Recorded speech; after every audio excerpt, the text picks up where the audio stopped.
Yo, what up, everybody? It is, what day is it? Friday. Okay, it's the weekend. Nice. It's the NFL Fantasy Today show. John Mosales here. I got Nathan Hernandez here, who's been doing tons of NFL draft prep. I think he did top 10 articles on what? QBs, running backs, wide receivers, tight ends.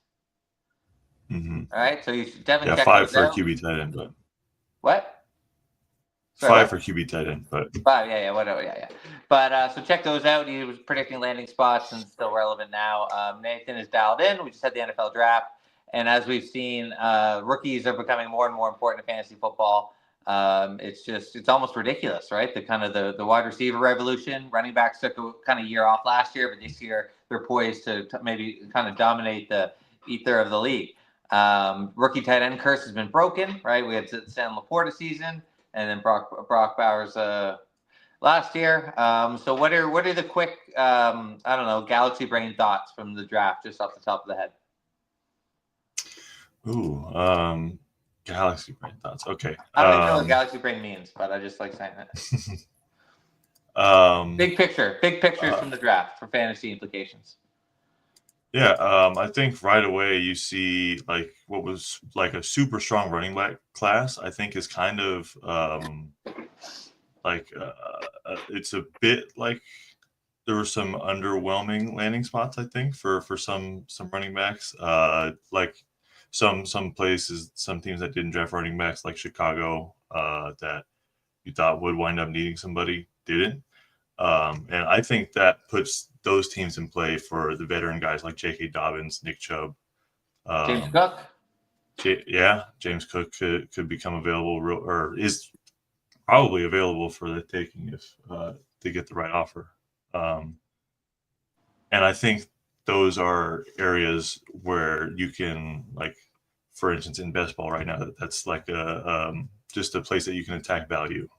That's still undecided, and if you happen to predict who's the starter in Chicago, if you think that they don't trust DeAndre Swift, then that's a huge vacuum of running back points, and I think that could be Dobbins or Nick Chubb. So I'm taking them a fair amount right now. Okay, I know you wrote about landing spots. I didn't actually go back and double check, but did you nail some good picks? Have you? Honestly, I ran pretty rough. A lot of them were like made a ton of sense, and I kind of bought into some of the like the last hour rumors that were swirling with some players in certain landing spots. Like I thought Golden was a lock to go to Dallas at 12. Uh, thought that made a ton of sense, but he ended up going to Green Bay, which many people mocked for months, right? Things just kind of found their way back to the normal. Genty was all of a sudden in play for the Jags and the Bears in trade up, and he just wound up with the Raiders like he was mocked to all the last few months. It just seemed like everyone was doing kind of fit, and then these teams nobody really drafted for fit, right? We saw right Tampa drafted a right wide receiver. They already got 3. Mm-hmm. Chicago went tight end, got another wide receiver. So it seems it's pretty unpredictable. Like if you were to where would you put landing spots and fits for the way this draft panned out, right? Teams with QBs are passing on Shadur. It seemed like people are just drafting on talent, which is probably the way to do it. Mm-hmm. Yeah, I think that's the key takeaway from this draft is to kind of just trust talent over landing spot. I would say at this point, it's a huge factor. Like if you see a guy like RJ Harvey who's getting like the coach speak end over end from Sean Payton, right? Like that's his guy. That's like a safe lock who I would think to just dominate that backfield right away. But a lot of teams like the Browns drafted 2 rookie running backs who I thought could have came out and started individually for 2 different teams, in Judkins and Sampson. And then the Browns just re-signed Ford, yeah, Ford today, right? Yeah, they restructured him, so he should be a lock to make the roster now. But so everyone was saying weak wide receiver draft, but maybe that was overblown. But now it seems like, is it even weaker? Because all the top guys went, even Golden, the Texas guy, who's a burner, he's Packers. They've got 4 wide receivers when healthy, Watson, ACL, whatever.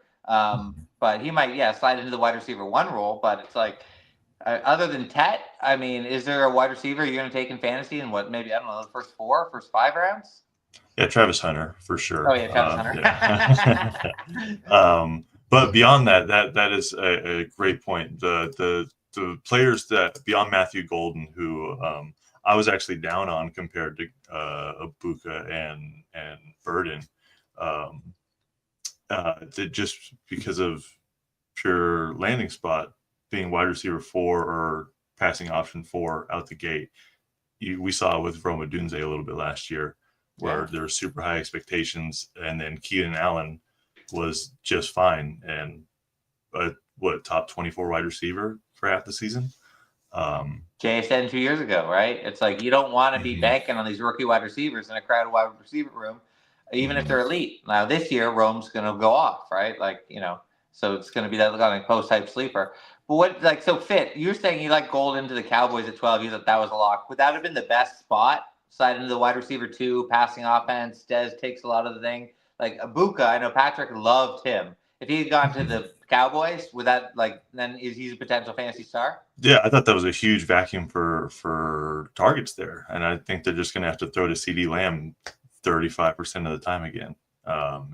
It's just it's pretty crazy, and like I think that you could even argue that the guys like Jaden Higgins and Kyle Williams and Jack Besh, who are kind of drafted as a fit into these roles that they can start day one, they're probably a safer bet to contribute day one in redraft for fantasy leagues than Burden and Ibuka, just for their timeshare on the field day one.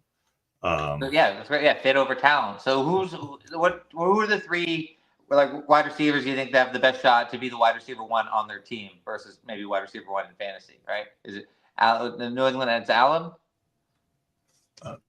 Allen. Who would they take for the Pats? Kyle Williams. Kyle Williams. Sorry, that's what I meant. Yeah, Kyle Williams. I think he's instantly the most talented receiver on the roster. Or argue what you will with Stephon Diggs, but I don't want to put money on a guy coming off an injury of that degree at his age. And even then, it would be a ramp up sort of deal. And I think that gives Kyle Williams time to establish himself in the offense too before Diggs is on the field. And a third, I'd probably add, it's just Ted, Golden, and Williams, I would think. Travis Hunter is probably a 1B, if anything, to Brian Thomas. There's no one. So Travis Hunter, let's talk about him a bit. Everyone's talking about split snaps, passing downs, and because we've seen usage is king, right? If your target share is maybe under 15%, there's no chance you'd be in a wide receiver 1, barely, not even wide receiver 2, right? Snap share is a big thing. What do you think they're going to do? Are they going to because he's not going to play full 2-way the whole game, right? That's off the table. So do you think he'll split half and half? Do you think he'll just try maybe game to game, mix it up, or just go one firm position?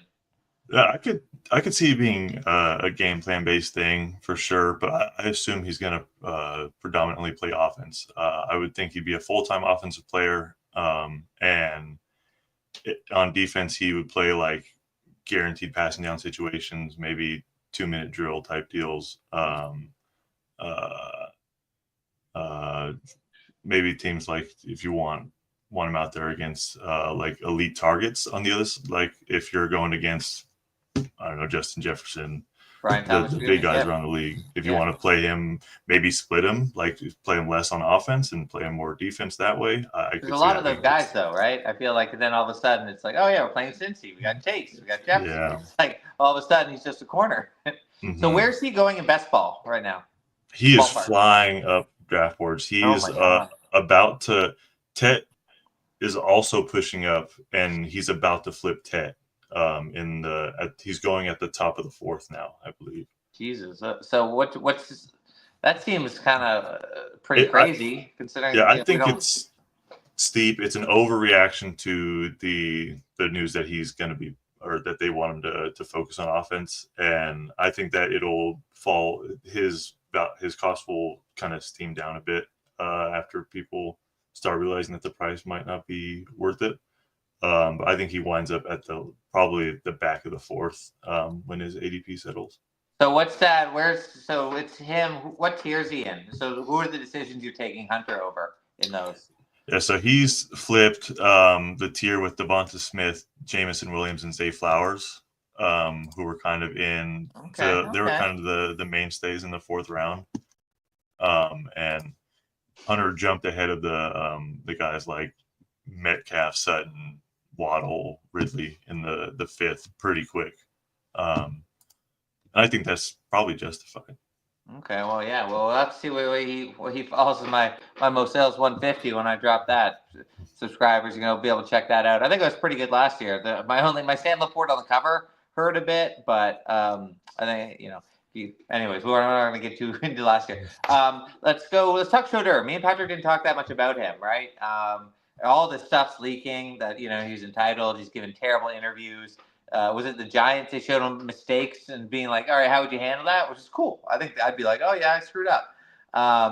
But we've seen others start, like Aaron Rodgers. Guys can fall and they get that chip in the shoulder. And then it's, they get that FU season. Do you think Schroeder has that? Do you think this is the best thing that could happen to him?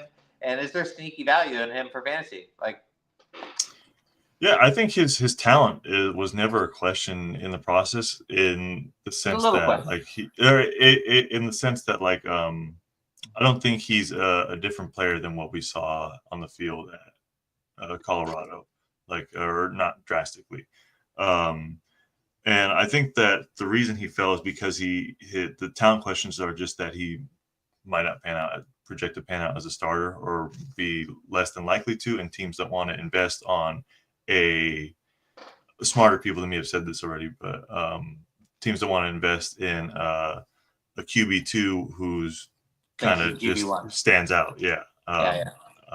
Backup quarterback should be seen and not heard. That's the quote or something. Yeah. And yeah, so the talent is still there, and that still makes him a viable dynasty grab, no doubt, in my mind. Because he's on the team in Cleveland, and if he's going to have a chance to take reps, I would assume, and have a chance to beat out Dylan Gabriel, who they took in the third. Who obviously I should earn more than him. But we've also seen teams actually don't know anything about evaluating quarterbacks, right? Like Bryce Young taking over CJ Stroud. Right? We've seen every year, guys fall, guys slip. Or the ability to evaluate quarterbacks is dumb. So a lot of it isn't the talent. It's the fit, the culture. Sometimes they mature late, like Baker, right? You get these guys, they got to spend 5 years in the league. So we don't really know anything. But Cleveland seems like a pretty good fit if they improve their O-line, right? They've got weapons. I like Judy. I like Tillman. The running game was terrible last year. So everything was kind of terrible. But I don't know. Do you think week 1 is he starting? Or if you had to predict what week he starts, what would you say? I could see a mid-season change, probably depending on how the bye week lays out. Or if the team has a rough schedule to start, and it kind of just lines up that Joe Flacco struggles and Shedeurs winds up the backup in the preseason process. But I think we need that information first before we could count on him even taking the field this year. Because if his personality is enough to keep him off the field, we don't really know for certain on that or not.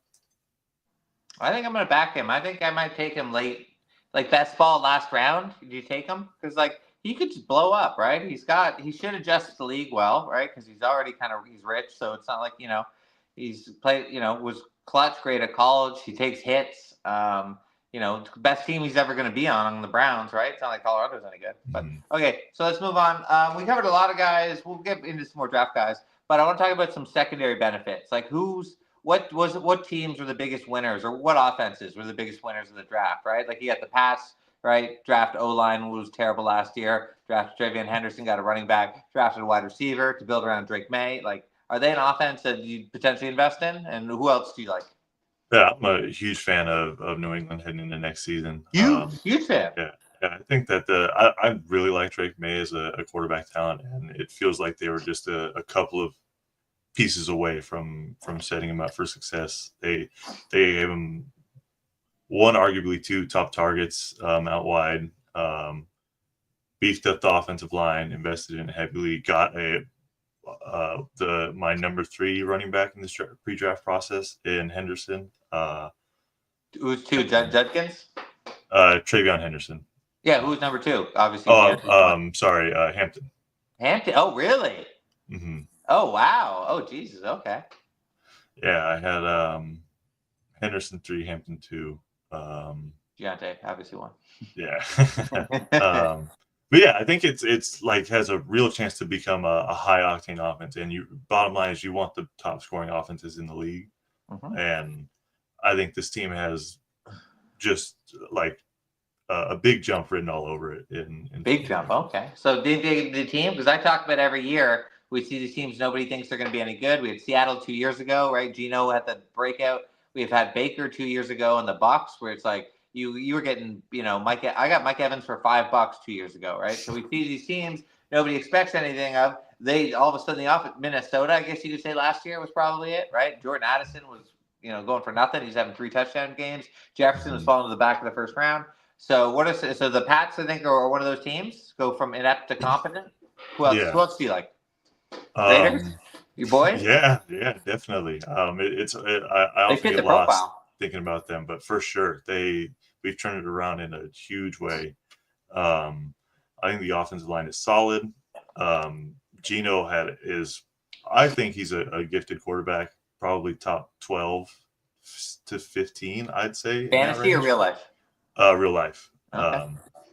Fantasy, I'd probably plug him in as a back-end QB2 right now, which is higher than where he's going in best ball. I think he's the QB 26 or 7 right now. And I'd probably put him at like the 22, 23 range. Okay, so talk to me Raiders, right? So the O-line's actually not that bad. It's just the running game was inept, right? Yeah, we were fiddling with Alexander Madison, Zamir White, and Sincere McCormick last year, and we go out and add one of the best modern day running back prospects out there. Okay, so let's talk about Deontay. So Patrick was saying first round pick. Where are you saying? Are you like top 5? Because we've seen, Bijan didn't have the best rookie season, right? Gibbs was okay last year. Who am I? Oh, there was no. Yeah. So, like, rookie running backs don't really explode as well as you want them to. Isaiah Pacheco a couple of years ago was like a first-round fantasy pick. But are you saying Deontay just draft him? Honestly, I'm kind of a little more skeptical on him coming out right away, and I could see him just dominating touches, yes. But I think that there's something to Raheem Mostert being in the building as a potential goal line back. Oh, okay. Not like 33, not crazy, but he's 1 year removed from scoring, or a year and a half removed from scoring 20 touchdowns with Miami. Yeah, oldest running back in the league, I think, and he's not Frank Gore, right? He's back with Chip Kelly, who was with him in Philly and brought him over with him to San Fran when he jumped to their head coaching gig. Immediately gets him here. Just some rapport with the offensive coordinator.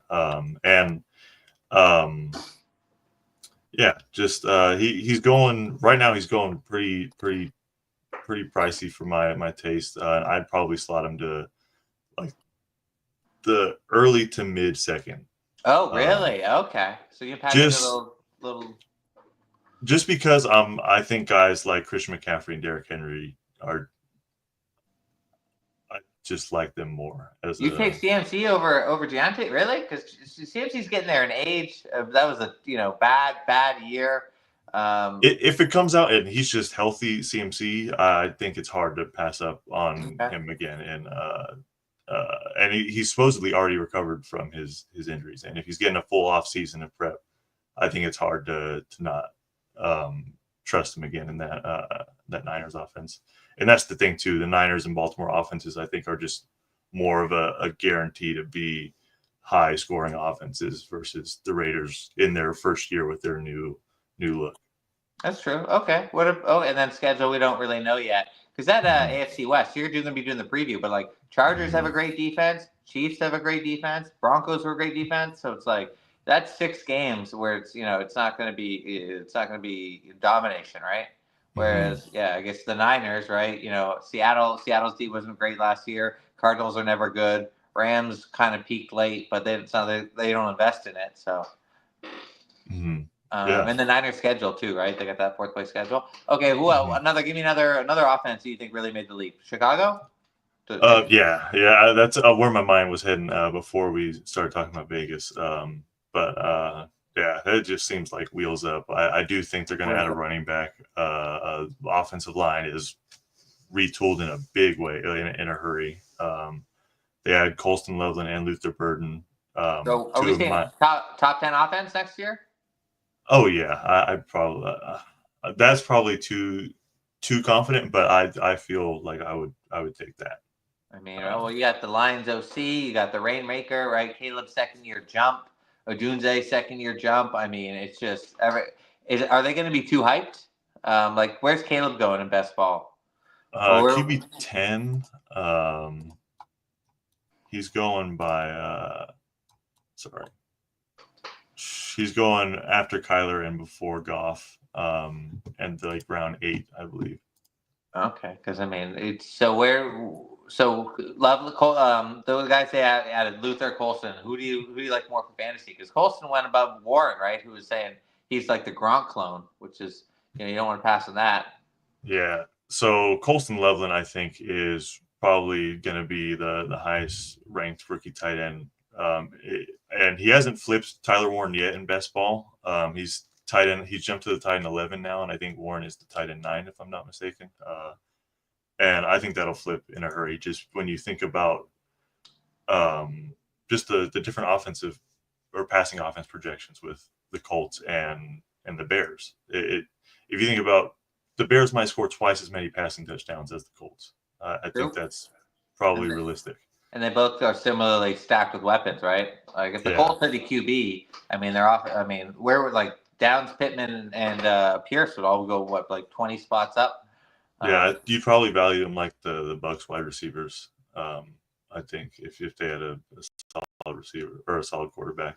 Okay, so let's go. Let's do a little Cam Ward here. So first overall pick. He's not a traditional kind of running quarterback, but he scrambles. I think that's what Patrick kind of described him as. Offense isn't great, but rookie QBs last year were dominant, right? Bo Nix finished the season on an absolute tear. Jaden Daniels was maybe one of the best fantasy QBs in the league. And who am I forgetting? There you go, the Caleb Williams, and I guess Michael Penix late. All these guys are huge value, right? Because Daniels was a league winner, and you're getting him in the 9th, 10th round. So Cam Ward, where's he going? Where do you project him, and what's his ceiling? Yeah, so Cam Ward, just because of that passing offense or the Titans offense and the team they have around him, I'm not super sold on him contributing right away.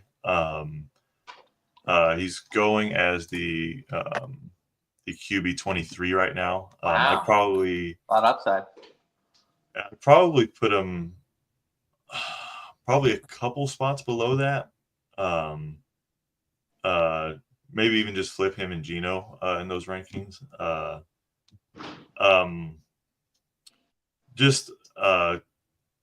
I wish they added a better rookie wide receiver to complement Calvin Ridley. Io Menor was added after a receiver that I had never heard of coming into the pre-draft process. But as a comp, right? The Commanders last year, nobody liked that offense, and Daniels just McLaurin's always been good, but he's never had a QB, so he just changed that whole thing, right? They were one of the most explosive offense almost in the league. So isn't it possible Cam does the same thing? Yeah, I feel like I'm more sold on I like Cam Ward enough that I am like a big investor in Calvin Ridley this year. Okay. I just don't know that I trust Cam Ward to hold a candle to other starting QBs right now. At least in one QB leagues. You don't take him first, but you take him maybe as your second guy just because of the upside. But yeah, if you're holding like what I did last year, I drafted a lot of teams with an elite QB and Jaden Daniels. So getting an elite QB and then stashing a rookie QB with probably the highest upside in that range, just because it's an unknown. There's just a ton of upside there. You get a huge trading chip if it pans out, and if not, you get an easy cut bait rather than holding a guy who might be averaging 18, 19 a game that you think is solid enough to hold a roster spot. And then anyone like Jackson Dart, I mean, is he more Anthony Richardson or Jaden Daniels?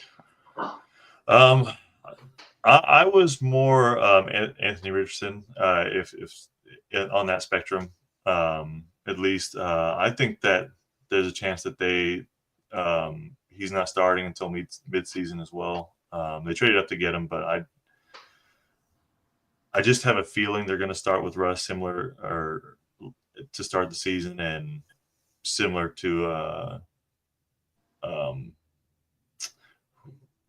like Penix last year, just rolling out midseason and taking over. If because the Dable and the front office, they're playing for their jobs right now. So if Russ isn't performing and they think Dart gives them the best chance to win, it could happen early. I wasn't as sold on him as a prospect, so I think I won't be drafting him this year.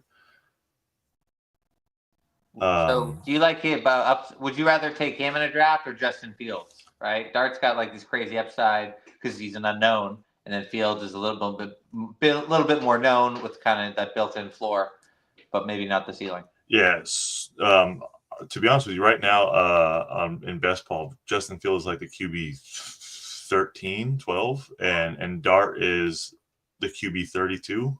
Okay. And with Dart, with the starting job being uncertain, that's the biggest question right now. It's hard. You don't want to draft a 0 in best ball. So if we know he's a starter, it'll be interesting to see where his ADP lands. But I don't think it'll jump higher than like the QB 27 to 28 until we know for sure. Like I'll draft him if I'm taking Giants guys, because in best ball you want the quarterback that's going to be starting in week 17, right? Because you want assuming you're making the finals, you want the player that's playing. But you don't really want to. If you don't really want to draft Malik, if you think Dart's going to be playing, right? Mm-hmm. Because you want Neighbors and Russ, at least, if Russ is getting 260 yards, Neighbors is getting almost half of that. Okay, let's pivot back to running back here. We've got almost half hour. We'll go a little bit longer. So we just know the guys that we like, right? Obviously, Gianti, Travion Henderson. You love Hampton. Who's getting screwed from these guys? Like, do you like Najee? Do you think Najee takes a big back seat now? And who else? Yeah, so Najee, he's on a 1-year deal. I think that he starts the year getting the majority touches, but before long, I think Hampton will just be undeniable. Undeniable, eh? Wow. I haven't seen anyone with this bull take. I like it. He's just did you see the picture of him with John Harbaugh? Oh my God, he looks like a freak of nature. It's crazy. He's just a massive human being. Anyway, Najee, as there's a link between John Harbaugh and Najee dating back to college recruitment, I believe, from his time at Michigan. But it's hard to. It's just he took the RB2 in the draft, and it's hard to see him holding on to the job for long. Plus, if teams that drafted running backs, the Chargers are the ones you want to invest in, right? The Browns have had a great O-line historically. Last year was terrible. Past O-line's been bad for a while, but we know Chargers got their run mandate. So even if it's split, the problem is Najee's never missed a game. So it's like usually you take the guy who might be the RB2, who's going to blow up, maybe like in Chase Brown last year, right? But if Najee doesn't get hurt, he's not really going to have that full takeover. Yeah. One thing I'll say is I don't think Hampton for a long time this season will ever have like a bell cow status. As long as Najee is healthy, I think he'll get touches. I think they could Well, easily do like a drive-by-drive basis with that team and end up splitting like 60-40, even when they're at their peak late in the season. So what rookie running back do you think by the end of the season leads the league in rushes for a rookie? Is it going to be Henderson? Oh, let's say Giante is excluded because he's going to be the leader in everything. Yeah, I could see it. The volume in LA, I think could lead to Hampton still being the second most. I could see Judkins in Cleveland ending up being being right there. I don't think Ramondre Stevenson in New England is good. He's not great, but I don't think I think he could benefit from being a complimentary back. Is the best way I would put it. As take opposed over the to Antonio Gibson role. Yeah, I think that he could be great in that role and just not be asked to do too much. And I think that'll lead to Henderson in a similar situation to Hampton, where he's not getting a full workhorse workload. What about Harvey though? Right, the Broncos haven't had a running back for years. Right, Estime's not it. McLaughlin's not it. Javonte Williams is on the Cowboys. Why didn't let's move on to Dallas right after. But that's a spot could easily just slide right in. That O-line was really good last year. Mm-hmm. Yeah. On Harvey, right? Yeah, Harvey. Sorry, that's what I meant. Yeah. All good. Yeah, I think that if he had the golden ticket of landing spots in the draft this year. Golden ticket, eh? Wow. Okay. In best ball, even without a running back in Denver, Estime and Jaleel McLaughlin were going undrafted in 20-round drafts pre-draft. And you come out and you see how infatuated Sean Payton is with RJ Harvey and how glowing he is. It's hard not to just get excited about he's just got a bell cow roll on a silver platter to him if he can handle it. So what's the strategy for drafting? Let's talk. Well, not much talk about Dallas because they didn't do anything, but because rookie wide receivers last year, right? There's Marvin Harrison Jr. We had Malik, Brian Thomas Jr. late. But these guys all hit, but it's nobody really knows, right? Maybe I'll know later in the summer. We do some more work, but so rookie running backs is clearly where all the value is, right? Because they're a lot of good spots. They weren't good last year. What are we doing? Do we try and pick one? Do we maybe splash the pot and try and get 3 of them? How do we handle this? Because this is going to define drafts, right? These rookie running backs. Yeah. So you're saying in the spread of the NFL, how many rookie running backs are you taking? What's the good strategy to draft? Just try and pick one. Because let's say you draft 4, all right, they're probably not all going to start, but if you can survive by the end of the year, maybe they're all beasting, right? Like we saw Bucky last year, right? He just took the league by storm. Yeah, What's the best strategy? I think it's a question of roster construction, right? If you have elite running backs on your roster, you're more willing to take maybe 2 or more than 1 flyer on rookie running backs. But if you need day 1 starters, if you punt running back or if you go 0 running back builds, I think you'd be less inclined to take the rookie running back. So just because I think Genty and Harvey are the only ones who, I guess Judkins maybe too, would be maybe day Henderson. 1. Yeah, Henderson too, for sure. The list is growing by the minute. And just on their pure talent, but if you go to landing spot, I think Genty, Judkins, and Harvey are the ones on pure landing spot alone that have the chance to be a workhorse day 1. Okay, and then do you think is there going to be value in them? Because I just Brian Thomas Jr. I get obsessed with him because he went so late in drafts, and if you got him, you pretty much won your league, right? If you got him in best ball, you almost definitely made the playoffs, right? It's like these guys swing leagues. So are the rookie running backs going to be overvalued now? Because we see that's happening with wide receivers, right? These guys are going so early in best ball without good landing spots and without great kind of height. Will there be value drafting rookie running backs? I think right now is where at this stage in drafts is where there isn't as much value because people are so excited to get their rookie running back shares that they're just, or any rookie position, that they're just flying up draft boards. And I think you'll see that steam back down as the offseason wears on. And that's where the value will be at, is when you're taking players later than they were going early in the offseason, right, as far as best ball goes. But in redraft, it's sorry. What about going the other way, right? It's like, because it's all about zagging too. So instead of buying the rookie running backs, we're buying the counterparts, right? Like how everyone thought Blake Corum would be good last year, and then I'm blanking on his name, the Rams running back. Kyren Williams. Kyren had a monster year, got all the usage, and Corum barely saw the field. So what if we fade Hampton, and we draft Najee? Maybe we take Jerome Ford late for free. Take Ramondre Stevenson, because nobody's going to want these guys because everybody's buying the hype from the rookie running backs. Yeah, I think that guys like Jerome Ford have value just being a veteran and just knowing the system, right? Bottom line, like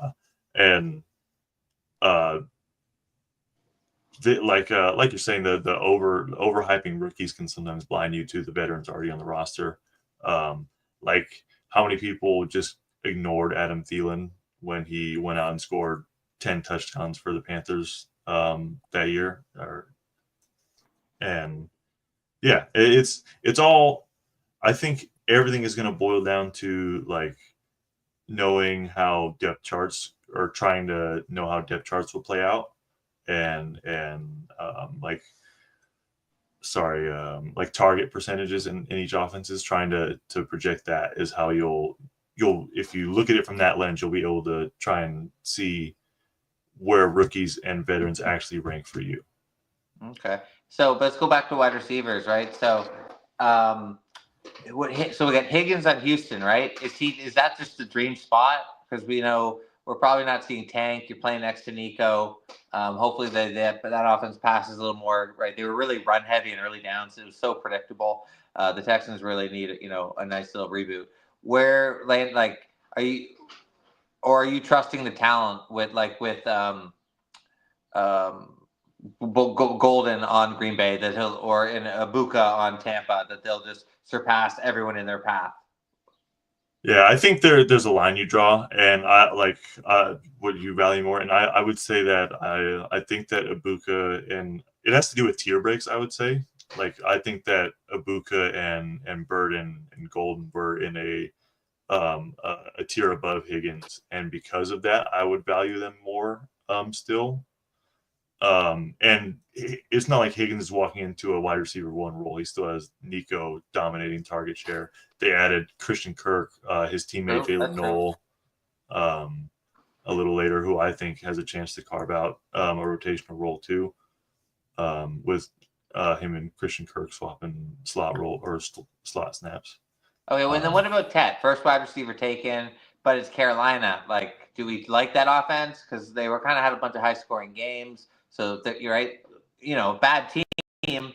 They're playing catch up. Garbage time counts for the same. Thielen's old, and then Leggett might be good, might not be. There's not a lot of competition. Does he have the least competition for targets of any of the early wide receivers taken? Yeah, I think that's a safe. Yeah, that's a safe bet for sure. I think you could even argue that, or you could argue that Travis Hunter might even have a bigger target share in that offense. I think that Carolina's receiving room is just deep, like a lot of mid receivers. Shallow?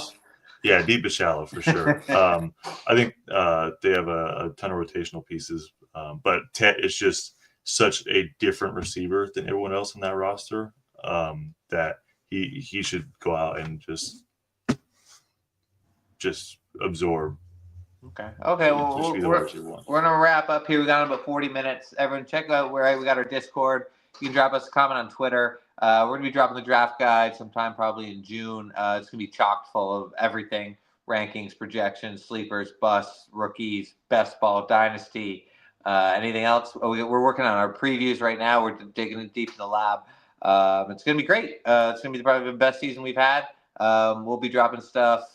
I mean, every day. I'll be doing my show and goes, bringing the dogs back in. And we're going to be thinking of some new stuff that no one's even thought of. So, Nathan, any last thoughts or anything that's jumped out to you? Best ball, anything? Take me anywhere. I want to walk back Jackson Dart a little bit in that I could see him being a much better fantasy quarterback than he is an NFL quarterback. I could see him just with his rushing upside. I think he's a little sloppy and eager at times as a passer, but he could easily just be Jameis Winston and Jameis. Maybe not to that degree, but just akin to that profile. But if you just run 50 yards, throw it to Malik 20 times, you're going to end up with pretty good numbers. Yeah, and if you heard Malik's comments, you'll know that might happen. Okay. He wants that ball. All right, Nathan. All right, this is great. This is Fantasy Football Today show. Check us out. We're doing pods every week. I think me and Anthony are going to do a best ball pod live next week because who doesn't want best ball drafts? And I can't do them in Canada, so I use Anthony as my best ball puppet. All right, so thanks, guys. We will see you next week. Cheers.